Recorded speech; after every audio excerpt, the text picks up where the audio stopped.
ngayong umaga po ng September 2, 2023 na kung saan sa ngayon ay patuloy pa rin ang pag-iral at paglakas ng habagat na patuloy po na pinapalakas ng mga bagyo at LPA dyan po sa may bandang taas ng ating bansa. Si former Ligoring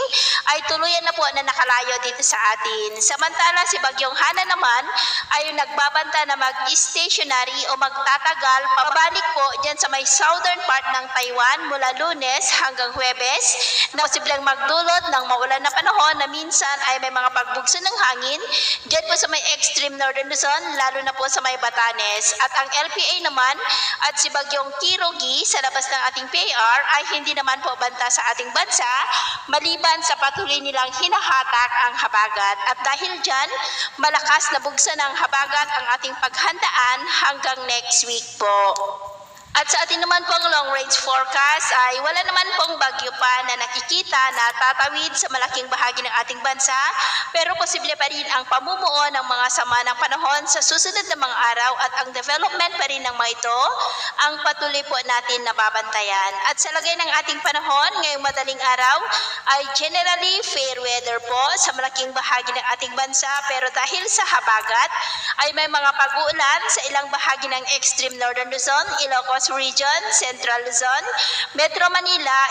ilang bahagi ng Cordillera at Calabarzon, malaking bahagi ng Mindoro Provinces,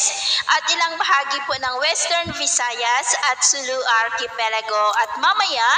ay sisikat ang araw sa malaking bahagi ng ating bansa, pero dahil sa habagat ay makakaranas pa rin ng maulap na kalangitan na may mga pulupulong pag-ulan dyan po sa kanlurang bahagi ng Northern Luzon, malaking bahagi ng Central Luzon, Metro Manila, ilang bahagi ng Calabarzon at Mindoro Provinces, maging sa ilang bahagi ng Western Visayas at Zamboanga del Sur. At mamayang hapon sa malaking bahagi ng Luzon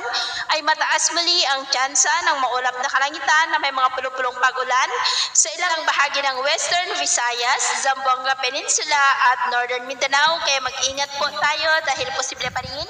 ang mga banta ng mga pagbaha at pagguho ng lupa. At sa atin namang mga baybayin, dahil po sa habagat at trough ng Bagyong si Hana ay maalon po dyan sa may extreme northern Luzon, at dulot naman ng habagat ay maalon naman sa buong seaboard ng kanlurang bahagi ng Luzon na ang mga alon po ay posibleng aabot hanggang po sa 1.5 to 3 meters height. Kaya iwasan muna natin ang papalaot, lalo na po dyan sa mga may kulay pula para mas makaiwas sa mga sakuna.